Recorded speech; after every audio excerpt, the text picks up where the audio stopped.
dia macam ada tak boleh nak detect sikit. So kita try balik tengok pagi ni macam ni.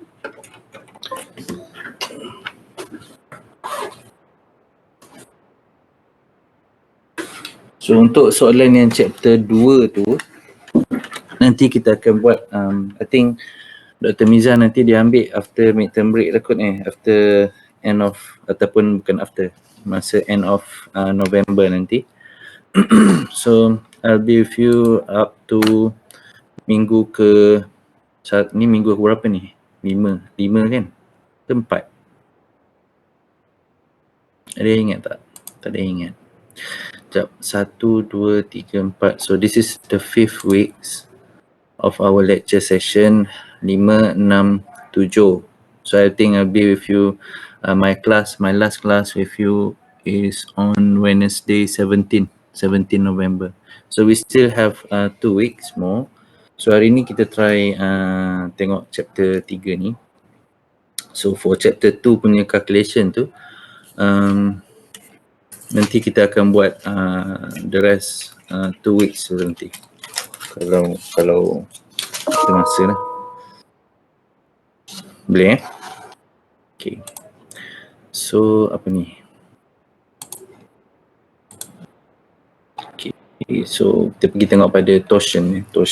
So our third chapter is torsion. So apa yang nak cerita tentang torsion ni? Torsion, sebelum ni kita dah tengok the previous slides, kita previous topic, kita dah tengok pada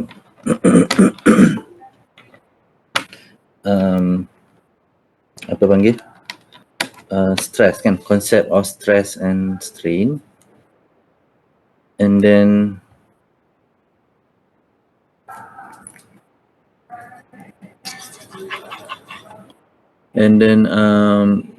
yang third, yang ataupun yang first kita tengok dulu pada stresses, normal stress and so on, and the second one kita pergi kepada strain. So what is strain actually?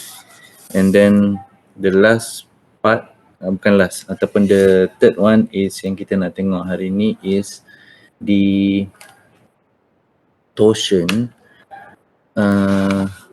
which is another type of mechanical punya karakteristik ataupun mechanical test ke ataupun whatever lah yang berkaitan, tapi dia still akan melibatkan forces, daya, which is dalam ni kita akan tengok yang kita panggil sebagai torques ataupun torques tu daripada kita punya konsep moment. So actually what is moment? Can anyone boleh, kalau you agak-agak malu nak cakap, itu dia saya capture tu. Tak luar pembil kalau you cakap, tapi kalau agak-agak tak nak buka you punya mic, itu dia cakap bahagian chat tu. So what is moment? Apa tu moment?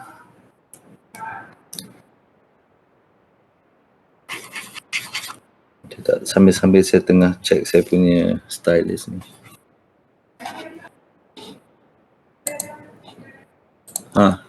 What is moment?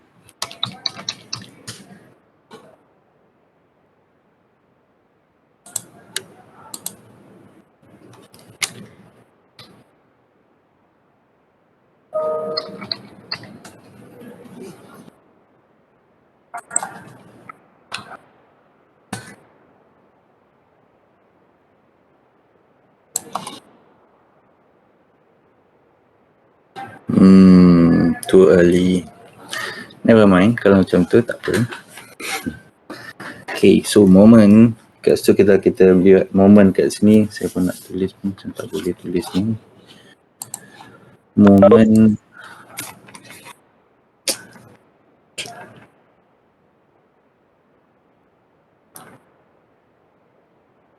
tak ada yang nak jawab. Okay, never mind. Section 3-4 memang macam ni kan. Dia lain sikit daripada section 1-2. Okay, I know. Never mind, my last topic. So I end up this one. Memang nak tulis ni. Okay, moment is equal to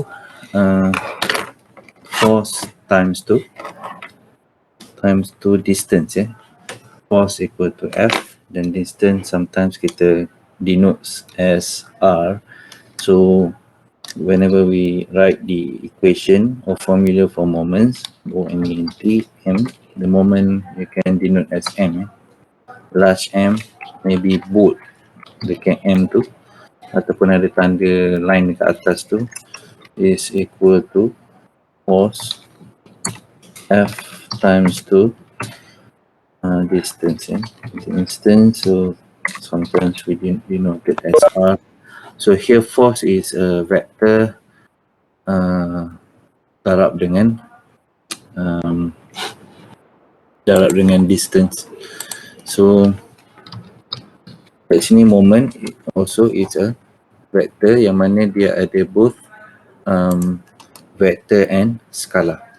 Dia ada distance as a scalar, as a value there, and force kita assume this sebagai kita assume is a vector.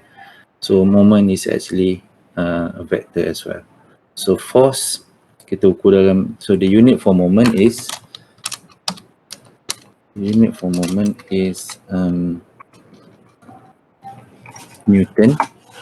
meter,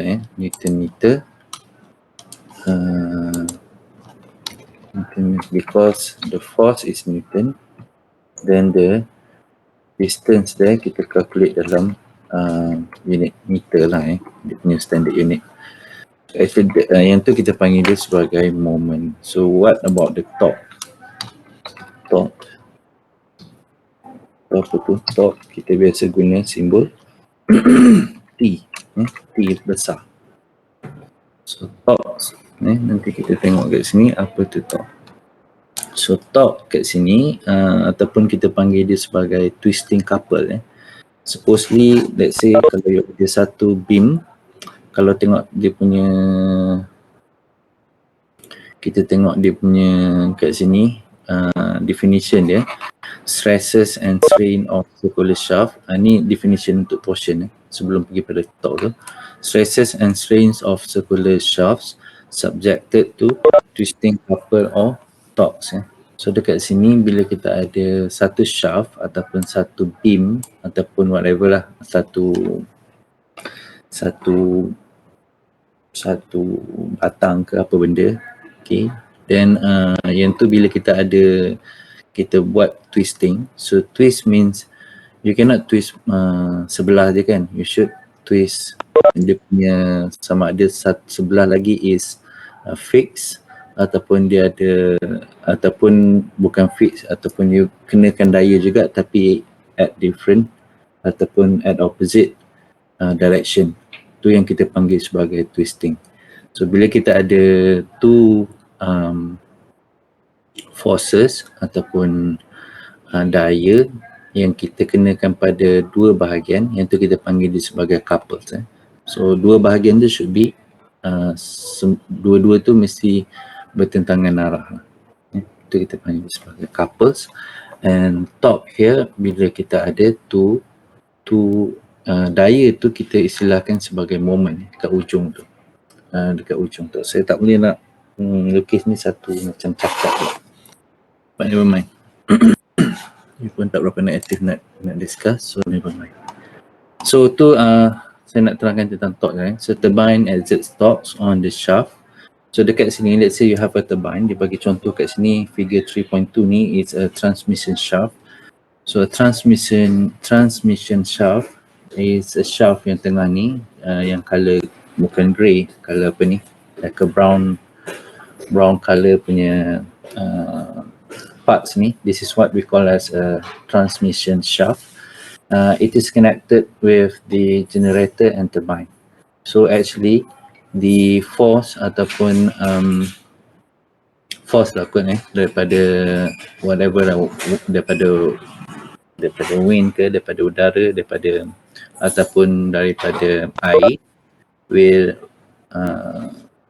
generate the forces or will generate the energy to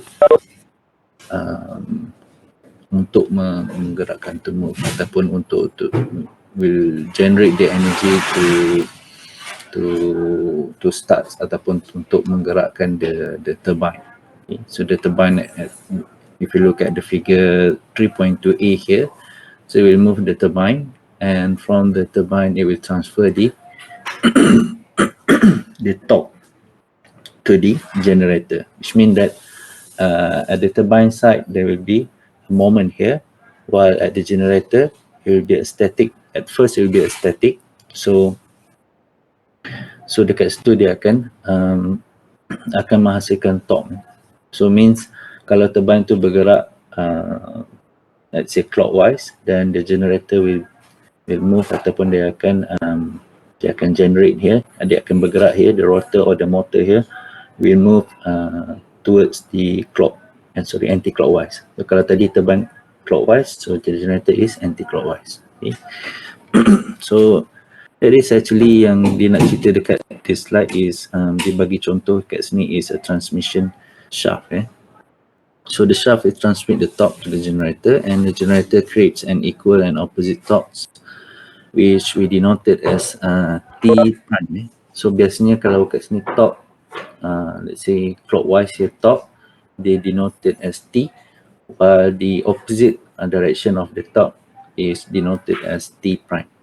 So samalah macam moment juga, biasanya moment kita pun guna M, and the other part is M prime.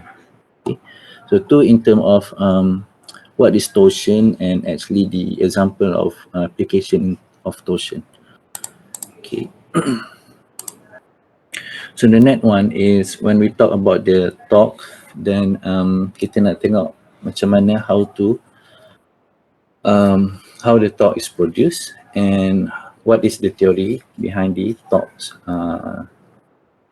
So net torque due to the internal stresses.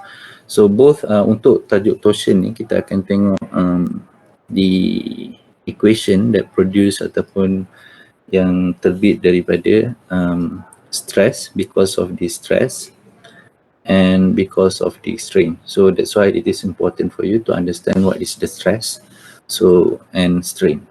So when we understand the stress, so stress, the definition of stress again, the intensity of internal forces per unit area. So it means that we are going to look at the internal forces, not the external forces that were given ataupun loads yang diberi pada beam. Itu bukan yang tu ya. Kita tengok pada internal forces. So first we look what is the relationship of torque with the nak kata internal stress. Bukan internal stress lah, it's actually a stress, because stress is defined as internal forces. Okay. So kat sini dikatakan so net of the internal shearing stresses is an internal torque. So what we are going to try to relate here is actually with the shearing stress. So last 2 weeks I think we have go through with the definition of stress, and also kita dah tengok the type of stresses. So one we have the normal stress, and the other one kita ada satu lagi apa? Shearing stress kan. The other one is shearing stress. So the difference between the normal and shear stress is dia punya plane, dia punya cross sectional area tu, plane tu, which plane yang akan kena dia punya forces tu. So for shearing stress here, let's say kalau you tengok pada figure berapa ni, figure yang ada atas sekali tu, kita ada shaft A, circular shaft because shaft bila kita sebut shaft je sometimes tapi supposedly should be a circular ataupun tube type ataupun cylindrical tube. Itu maksud shaft yang biasa kita pakai dalam subjek ni lah So we have a circular shaft A, B and C. So C tu dia punya cross section area. So difference with tensile, kalau tensile kita akan dia punya cross sectional area tu is kita panggil apa, perpendicular kan, 90 degree with the loads. Tapi dekat sini the cross sectional area C tu is parallel. So when it is parallel to the moment ataupun the force, ataupun dekat sini dia bagi torque when it's parallel to the torques at both end, then kita kat situ lah sebab tu dia berlakunya shearing stress. Dia bukan a normal stress. So net of the internal shearing stress is an internal torque. So the internal torque yang berlaku equal and opposite to the applied torque. So let's say kalau macam ni dalam rajah ni, at the end pada point A tu, at the end of the shaft, there will be a clockwise punya torque. Then maybe bila kita buat cross sectional tu, dan pada bahagian internal part of the shaft tu, it will be a anti-clockwise punya torque. Okay? So itu yang dimasukkan dengan ayat kat situ. So dekat sini kita boleh kata torque is equal to, so it's kind of moment. So kita darabkan jarak, means jarak tu jarak apa? Jarak tu is jarak daripada apa panggil tu? Dia punya apa namanya, axial axis. Dia punya apa panggil tu ya. Kalau dalam circular tu dia punya tengah-tengah tu lah. Tengah-tengah tu, ataupun nak bahasa senang ni is jejari of this circular shaft. So the row dekat situ dia buat integration. Row tu ialah dia punya jejari. Jejari apa? Radius times to force. So again the unit for torque is Newton meter. Newton is the force. So jejari itu darab dengan df. Why df? So df here, let's say kalau you tengok the second figure ataupun the middle figure yang kat sini sebelah kiri tu, okay, dia ada let's say kita ambil at one point. Ini kita tak ambil the whole structure. When we want to buat integration, then kita tak akan buat for the whole structure, tapi kita akan ambil at one point, and from that one point kita akan integrate dan kita akan dapat for the whole structure punya torque, for example kalau dalam case ni lah. That's why kita akan tengok force dekat sini at kita panggil kat situ local punya force, yeah. So that's why df. So force dekat situ, kalau tengok daripada rumus shear stress, so sama je dengan rumus normal stress. So force is kita dapat daripada yang saya baca semua sebab saya nak tulis ni, yang ni daripada integration ni. So this part ni, rho is the dia punya apa nama tadi, rho is the radius, while the tau here, okay, tau, so tau is the shear stress. So as we know, tau is equal to F over, saya tulis T je lah macam ni ya. Tau is equal to F over A. Okay, then we get the dF over dA lah kalau kita buat integration. Then dF tadi kita boleh dapat tau times 2 dA. So it is more easier to calculate dengan kita panggil dekat sini dia punya dA dia tu dalam bentuk apa panggil tadi, skala punya bentuk. So that's why kita tukar kat sini kepada D and A. So assume this is our first equation. So ni the relation between the torque.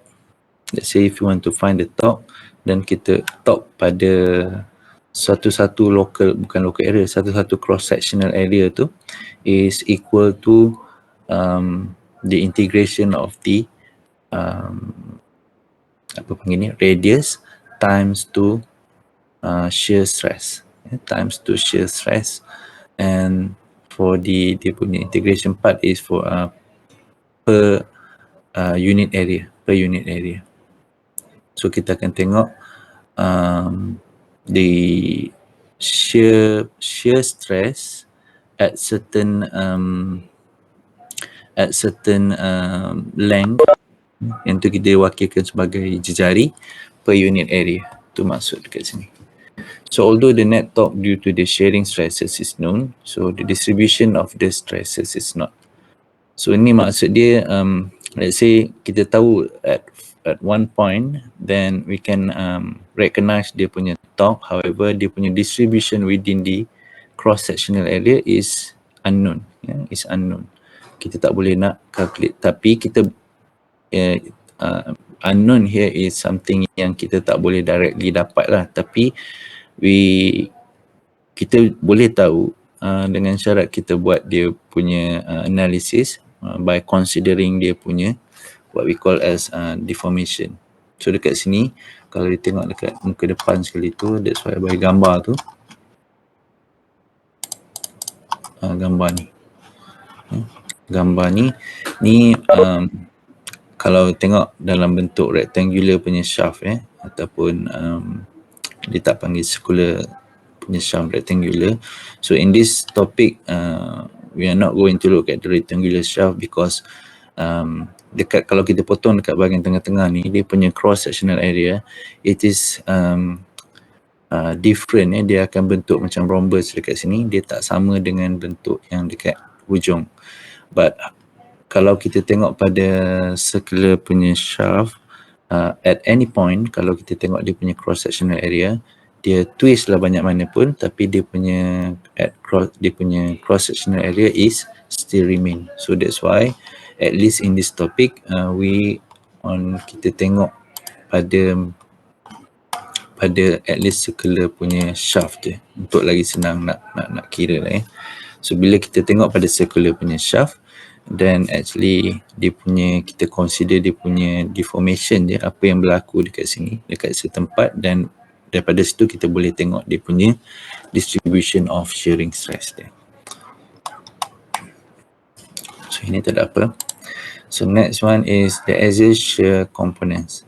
Axial shear components, yang ni yang dia just nak bagi tahu is let's say kita ada satu circular shaft macam ni, and if we have the axial line dekat tengah-tengah ni yang keluar antara shaft ni, then dia punya part yang akan berlaku shear stress is the part that perpendicular to the axis. Torque applied to shaft produces shearing stresses on the faces perpendicular to the axis. So dia face yang 90 degree with the axis, which is bahagian yang berada sini lah, bahagian yang sini akan berlaku shear stress, tapi bahagian atas ni dengan bahagian bawah dia tak berlaku shearing stress due to the torsion. So shearing stress due to the torsion is only occurred pada bahagian yang perpendicular to the axis. Alright, so yang bawah ni tak ada apa je. So kita move next So tadi kita dah tengok based on the definition tadi, kita dah cakap yang the distribution of the shearing stress is unknown ataupun statically indeterminate, is not directly kita boleh calculate, tapi kita kena calculate by considering the shaft deformations. So here is what we are going to look, macam mana kita nak consider shaft deformation, and what is the parameter that can be considered bila kita nak buat indeterminate punya analysis ataupun statistical indeterminate punya analysis So kat sini katakanlah kita ada satu beam ataupun shaft, circular shaft from point A to point B. Let's say kita buat satu straight line. So even dalam lab pun sebenarnya, kalau you buat lab untuk torsion, you akan buat benda yang sama juga. So nanti you akan diberikan sampel. So dekat sampel tu nanti, dekat bahagian tengah-tengah sampel tu, ataupun pada bahagian tepi ni, pada bahagian permukaan luar sampel tu, you kena buat straight line dulu. And then nanti you akan twist. Let's say you akan twist sampel tu you takkan twist tangan lah, guna mesin metal You akan twist, let's say complete 360 degree punya twist, I mean one cycle lengkap punya twist, then you will calculate dia punya kat sini kita panggil dia angle of twist. So here angle of twist is denoted as phi, PHI, dia punya pronunciation phi dekat sini, the Greek characters. So while kita ada juga, dia bukan sudut yang pada antara B dengan A ni, bukan sudut yang dekat sini, bukan sudut yang dekat sini, tapi the angle of twist is sudut pada pada cross sectional area, cross sectional area. So this is what we call the angle phi is called as the angle of twist. So kat sini angle of twist. So the angle of twist of the shaft is proportional to the applied torque and to the shaft length. So let's say kalau ada dua ni, dia berkadar langsung ya. Yang ni maknanya dia punya the value of phi is increased when kita increase dia punya torque applied.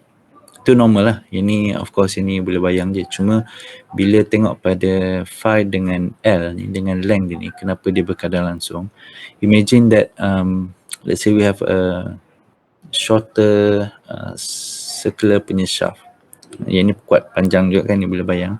Let's say kalau ada dekat bahagian sini je, you potong cross sectional here, then you will get the actually dia punya angle of twist is much more smaller than yang ada pada bahagian A ni. Okay, so that's why we call that the angle of twist is actually bukan perpendicular, is proportional, berkadar terus dengan panjang. So ada dua kat sini, kita ambil satu berkadar terus dengan torque yang diberi, the applied torque, and the other one is the shaft length L.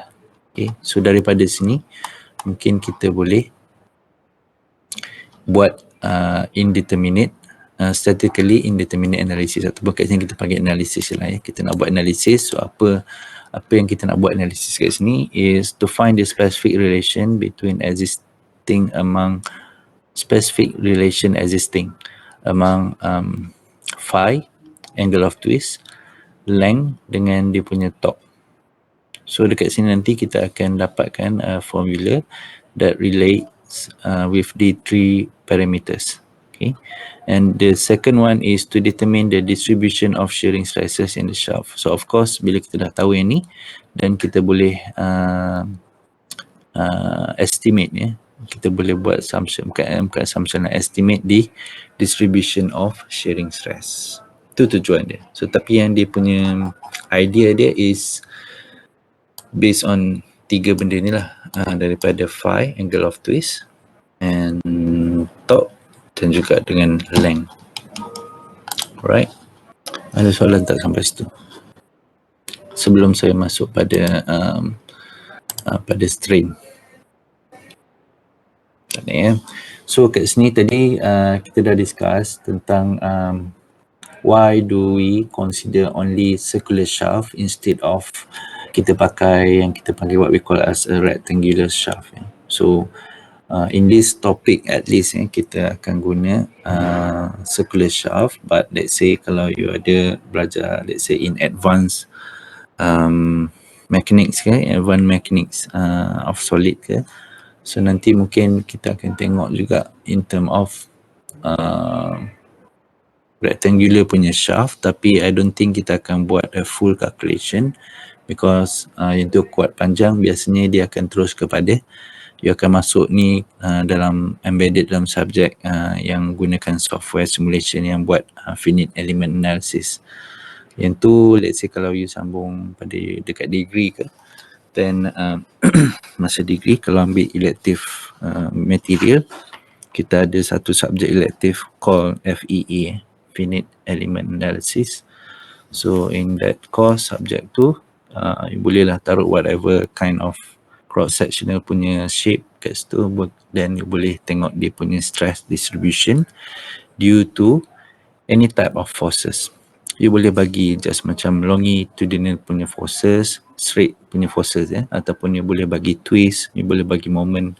So then you will the FEA will calculate the stress distribution for you. So this is actually the basic concept of stress distribution. So again, slide ni dia just nak bagi tahu kenapa kita pilih circular shaft rather than rectangular punya shaft. Okay, next is, so up to previous slide yang sini, kita dah tengok the the relation between the stress and the torsion, ataupun torsion tu kita assume as a torque lah, dia punya nilai dia. So torque and stresses yang ada dekat dalam shaft tu. So sekarang kita akan tengok shearing strain pula. Apa relation between the shearing strain with the torsion ataupun torque ataupun twist. So dekat sini, so shearing strain is denoted as gamma yang bawah ni kalau you tengok. So this is what we call as shearing strain. So consider an interior section of the shaft macam ni. Kita ada satu cross sectional area, again sama juga macam yang tadi.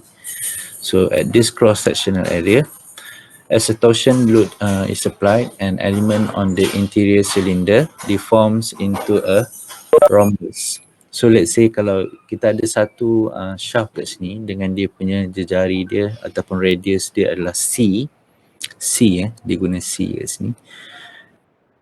And then let's say kita daripada initial point yang sama O, figure B ni, kita start itu up to satu radius which is rho. So here rho is kalau dekat sini kena take note that rho, saya tulis P je lah is smaller than C macam tu.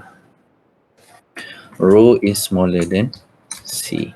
So means that kat sini dia nak tunjukkan apa yang berlaku dekat bahagian the internal part of the circular shaft bila berlakunya torsion. So bila berlakunya torsion, as a torsional load is applied, an element on the interior cylinder deforms into rhombus. So you boleh tengok pada figure C ni, yang petak 4 ni. So ni sebelum dia buat torsion, this one. And this one sebelum dia buat torsion.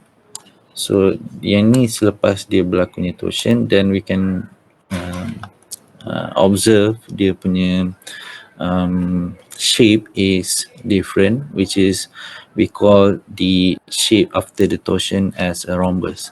So dekat situ. However, dia punya end of the element, yang maknanya ataupun dia punya cross section is remain planar. I mean dia remain dalam bentuk circular lagi. So kat sini dia punya relation yang dia nak bagi kat sini is the shear strain. Shear strain is equal to angle of twist.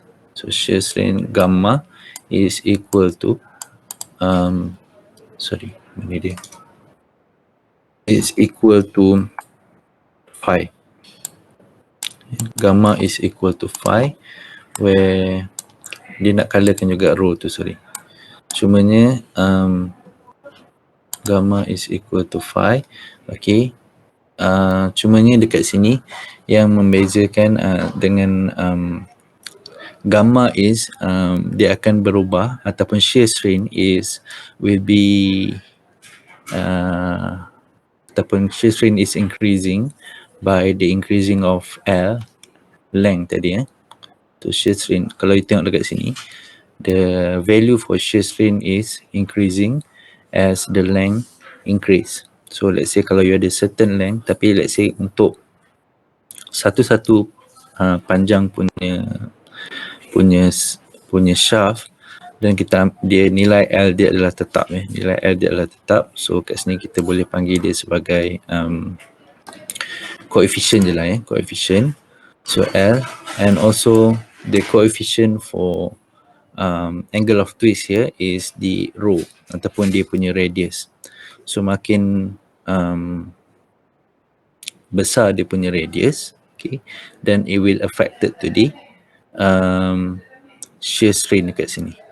Boleh bayang tak? Let's say kalau radius rho ni lagi besar lagi, then means that dia punya dia tak effect pada shear strain. Tapi dekat sini rho ni kita assume dia sebagai coefficient dia punya sebagai perkali je. Okay, so dekat situ kalau kita nak tengok the relation between shear strain dengan angle of twist, shear strain dengan angle of twist ke sini, shear strain dengan angle of twist. So dia punya relation dia is shear strain is equal to rho over L darab dengan phi. So makin besar nilai L, of course dekat sini makin besar nilai rho, tapi sama juga makin besar nilai L, makin kecil nilai gamma. Macam tu. Makin besar nilai L, makin kecil nilai gamma. Dengan syarat dia bukan gamma equal to I over 1 over L. Kalau 1 over L dia directly indirectly proportional, tapi sekarang ni dia ada perkali lain kat sini, rho dengan phi. So itu juga mempengaruhi nilai shear strain. So yang pentingnya untuk slide ni, tadi kita dah tengok dekat stress tadi, kita dah tengok relation between torque dengan shear strain. So dekat sini kita tengok the relation between shear tadi torque dengan shear stress. This one is shear strain dengan angle of twist. So this is our second formula lah, kalau you nak terus dalam you punya notes. So this is our second punya formula, right? So the shearing strain is maximum on the surface of the shaft where rho is equal to C. So let's say bila you pergi sampai C here, then you will get dia punya nilai angle of twist tak berubah, still sama, tapi kat situ kita boleh kata nilai gamma is maximum bila kita tukarkan rho tu kepada radius tadi C kepada radius tadi rho kepada C. So we get another assumption ataupun equation here. So kita gantikan je dalam this equation. Kita gantikan je dan kita akan dapat the relation between shear strain and the maximum shear strain. So let's say kalau you ada satu nilai radius, okay, dan you nak tahu shear strain pada nilai radius tersebut, then you may calculate from this equation. Okay, katakanlah ni equation number 3. Equation number 3. Sorry, saya tulis pakai mouse sekali ni.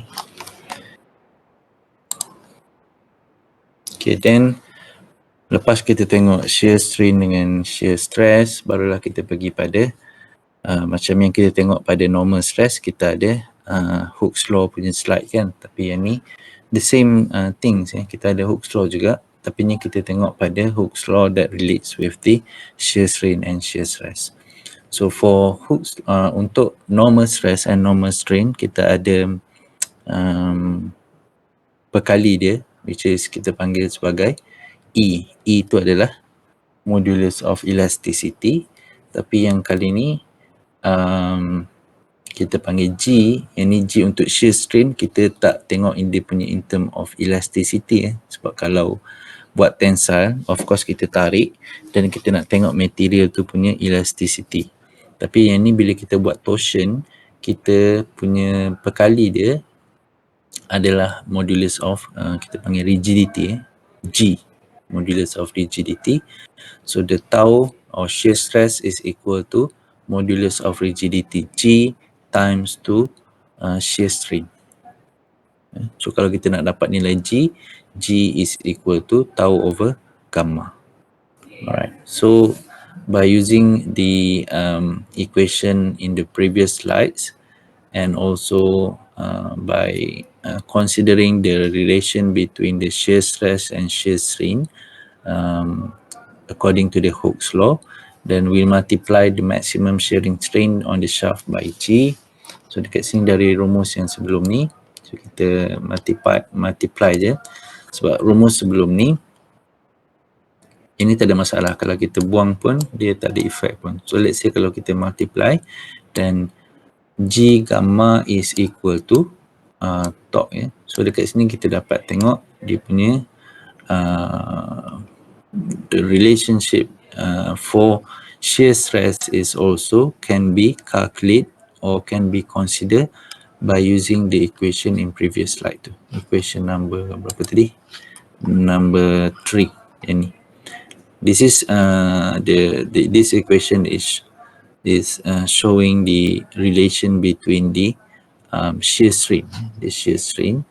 So then this equation in this slide is showing the relation between the shear stress, between the maximum shear stress and the shear stress that occurred at certain surface ataupun certain internal surface.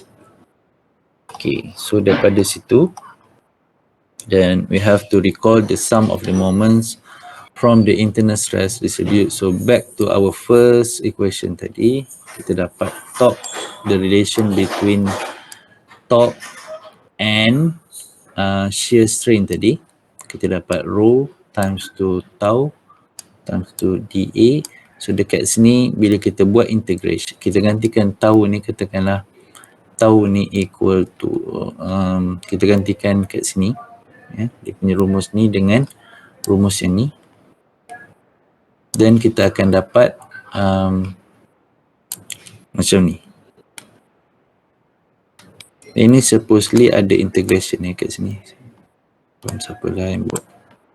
Okay, ada integration. So kita dapat macam ni, and tau, integration dia dah lepas ke dalam.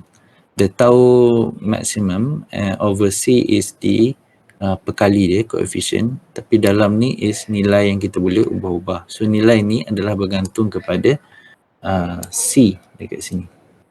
So ni bila kita buat integration, dan kita akan dapat dia punya graph ni. Kita akan dapat the relation between the shear stress dengan the radius.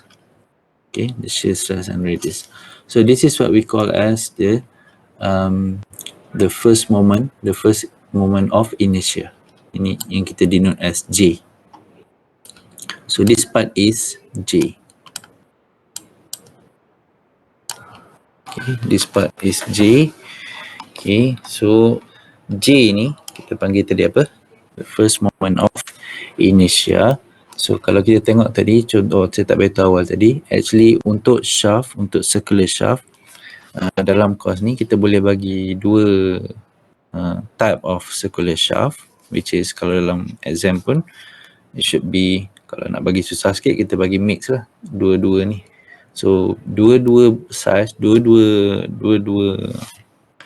bentuk ni, satu, this is what we call as solid ni. Saya tulis sikit kat sini, solid. Ini kita panggil dia sebagai solid shaft, solid shaft. And while this one kita panggil dia sebab biasanya kita denote as tube, tube ataupun kita panggil hollow shaft. So when we mention about the hollow shaft, it means that we have an internal diameter and also the outer diameter. So the outer diameter is actually, kalau dalam solid shaft ni kita kira sebagai C je lah.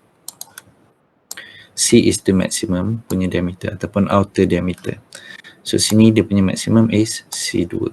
Okay. So then let's say kalau untuk hollow kita ada satu lagi diameter yang kita kena consider, which is kita kena consider diameter inner diameter kat sini, C1. Inner diameter. So the rumus for J untuk solid shaft, so J is equal to, ada yang tahu tak? Tanya pun tak ada jawab pula nanti. Saya tulis je kat sini, J is equal to pi times C power of 4. So J times 2 equal to pi 0.5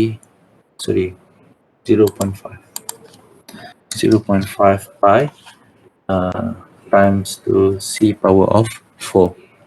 So this is the first moment inertia for solid shaft kalau bentuk macam ni. Tapi kalau ada bentuk yang macam ni, then the J ni kita boleh gantikan dengan nilai J is equal to 0.5 sama juga pi times to outer diameter C2 C2 power of 4 minus C1 inner diameter C1 power of 4. So this is the first moment of inertia for hollow shaft. Okay. So nanti kalau buat calculation, so make sure you gunakan kecil sikit. Mana dia? Untuk J ni, untuk J, nampak tak? Dia ada benda hitam ni, macam Ali ni. Okay. So J is equal to yang ni, rumus yang dekat tepi ni, yang saya tulis ni. So kalau tak catat, tak ada lah. So the results are known as the elastic torsion formula. So this is what we call as the elastic torsion formula yang dia dah ringkaskan dah. Otherwise you kena buat integration ni. So for this part of integration is actually, itulah yang kita cari tadi, first moment of inertia J. So this equation tahu the maximum of shear stress per radius times to first moment of inertia J. So this we call as the elastic torsion formula. The elastic torsion formula. So let's say kita boleh tukar juga. Let's say dia akan jadi the maximum, dia akan jadi maximum shear stress bila nilai radius dia adalah C. But however, you may also find the shear stress at any point, at any point of radius dalam shaft ni dengan gunakan rumus ni, which is the C itu kita gantikan dengan rho, nilai radius yang kita nak tahu tu. Okay, so to rho. Okay. And for the normal stresses here, normal stresses yang tadi kita tengok pada shear stress. Tapi kalau pada normal stress, so the normal stress biasanya dia akan berlaku, let's say kat sini dia ambil contoh 45 degree of the from the axial axis, So I think at this part also untuk yang section 1 dengan 2 ni saya skipkan je sebab yang ni detail pun tak ada sangat, tapi lagi satu dia guna dalam you punya lab nanti, guna dalam you punya lab where dekat sini dia akan effect dekat kita punya failure modes punya material. So let's say you buat torsion pada let's say pada steel dengan satu lagi pada aluminium for example. So you may find that kat situ steel kita boleh kata it is a nak kata apa ya, dia bukan brittle, dia kalau kita tengok semula kat sini boleh lah as compared to aluminium, then steel is a bit brittle lah, kita nak kata dia tak brittle tapi boleh lah sebab kita compare dua benda tu je, dan kita kata yang tu adalah brittle dan aluminium for example. So then kita boleh tengok bila kita buat lab nanti, bila buat torsion untuk let's say steel and aluminium, then we can observe dia punya failure modes dia ataupun failure ini dia panggil mood sebab ada, let's say kalau dalam topik lain saya masuk topik lain sikit. Contohnya dalam toughness, you ada mechanical properties toughness. So dekat toughness tu kita ada tengok ada failure mode 1, failure mode 2, failure mode 3. So dalam untuk torsion juga kita ada failure mode juga, tapi kita tak adalah 1, 2, 3. Kita just consider dia sama ada failure mode tu disebabkan material tu adalah brittle atau failure mode is because of the material is ductile. Itu je. So let's say if the material is a ductile material, then you may find that dia punya cross sectional area ni pada bahagian failure masa dia patah ni dekat the fracture surface ni, dia akan is most likely a flat surface. Dia tak flat, betul-betul flat, tapi dia akan ada sikit melengkung dalam ni, tapi itu yang kita panggil dia sebagai ductile punya failure, ductile material punya failure, which is kat sini dia kata it breaks along the plane of maximum shear. So which is the maximum shear is plane dia adalah perpendicular to the shaft axis, perpendicular to the shaft axis, while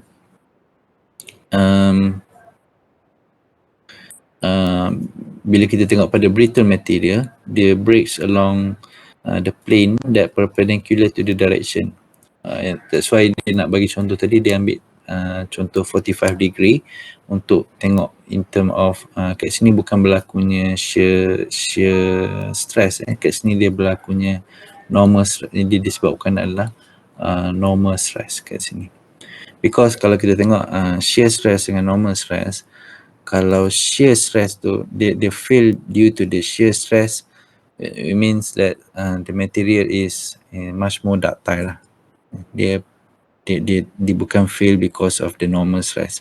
Kalau dia fail because of the normal stress, maknanya simple normal stress pun dah fail, means dia tak cukup ductility dia tak tinggi material tu, which mean it is a brittle material.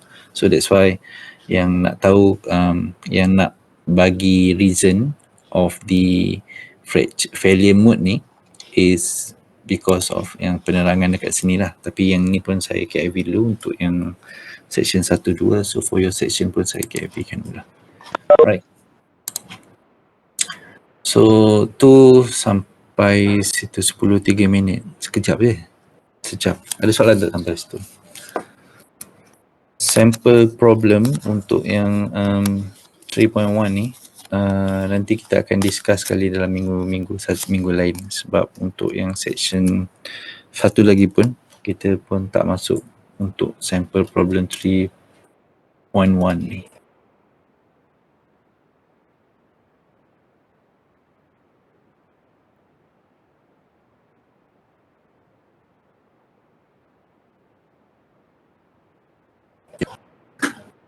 Hari ni minggu ke-5, 3 hari bulan 11, betul ni? 3 hari bulan 11. Sekejap saya bagi punya attendance punya link. So don't left first. Isi dulu dekat form ni.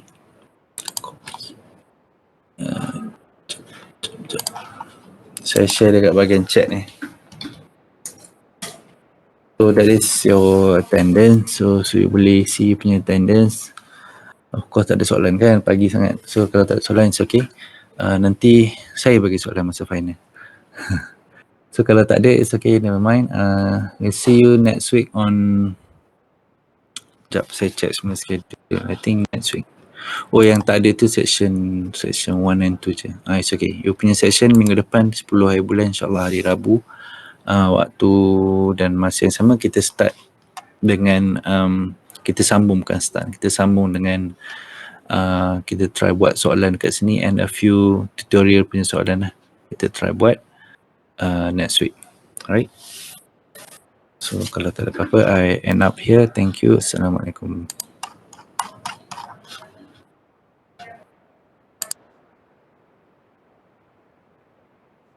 Thank you, Doctor.